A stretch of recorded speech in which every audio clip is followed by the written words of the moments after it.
Eu son Marisol Bravos, unha nena da polio, pero presentarme hoxe no 2026 dicindo que son unha nena da polio quizáis non diga nada, por iso vou aclarar que a polio foi a pandemia dos anos 50 e 60 que afectaba aos nenos, provocando parálisis, deformidades ou incluso a morte por un virus.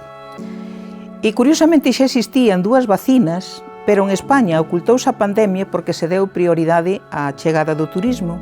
E foi así como miles de nenos morreron e miles quedamos con secuelas graves. No meu caso necesitei 2 bastóns para poder camiñar e agora dunha cadeira de rodas porque desde fai moi pouco tempo sabemos que a polio ten unha segunda fase e é que nos vai afectar as partes que nos quedaron ben polo sobreesforzo que fixeron. Esta segunda fase chámase síndrome pospolio.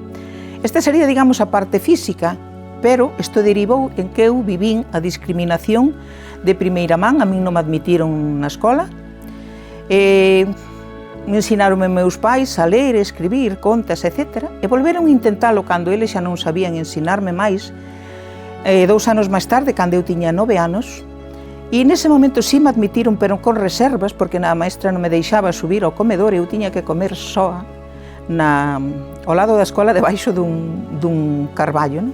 Bueno, eu estudiei cun certificado de SU normal, simplemente polo placer de estudiar, pero sen expectativas. E poño como exemplo que eu fixen o bacharelato superior por ciencias e no informe final puxéronme capacitada para letras e XB.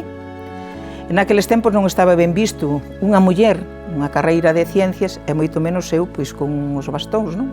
Entonces tirei por maxisterio, pero cando levaba un mes de clases chamaron a xefatura de estudios dicíndome que me tiña que ir para casa, además fixeronme con xesto bastante despectivo porque non facía ximnasia.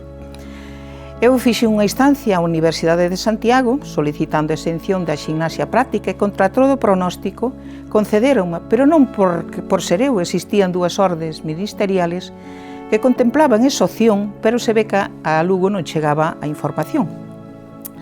Bueno, pois rematei un maxisterio con moi boas notas, tiña acceso directo, non tiña que facer a oposición, pero na documentación a presentar pedían un certificado médico de non padecer defecto físico. Entonces, claro, a min complicábaseme un pouco o tema porque a ver como oculto eu os meus bastóns. Bueno, hai varios feitos significativos na miña vida, pero eu sempre destaco de sacar o de carné de conducir. Eu cando facía primeiro de maxisterio chamaron, pedironme se me prestaba para facer un experimento para sacar o carné de conducir. Eu, ainda que era algo insólito para min, aceptei e foi tal o impacto desa noticia que eu teño noción do recorrido que fixen desde a pensión na que vivía ata o local no que me citaron e non teño noción do recorrido que fixen a volta, entendo que foi a inversa, pero non teño noción nin era capaz de explicarlles ás compañeiras por que me citaran ali. Ben, pois unha autoescola de Lugo preparou un coche, un 600, cunha serie de trebellos que a mí me permitían conducir coas mans. E eu destaco este feito porque cambiou o rumbo da miña vida, non?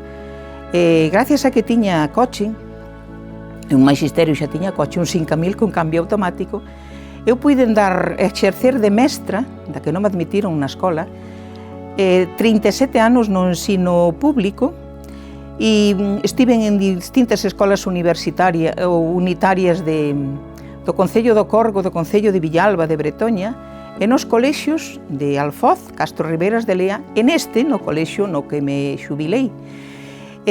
Para ello a isto, eu empecé a loitar polos dereitos das persoas con discapacidade, son cofundadora do movimento asociativo en Lugo, en Galicia e en España, e ninguén me creía que eu estivera dando clases no ensino público polo que comentaba antes de que non se podía ter defecto físico.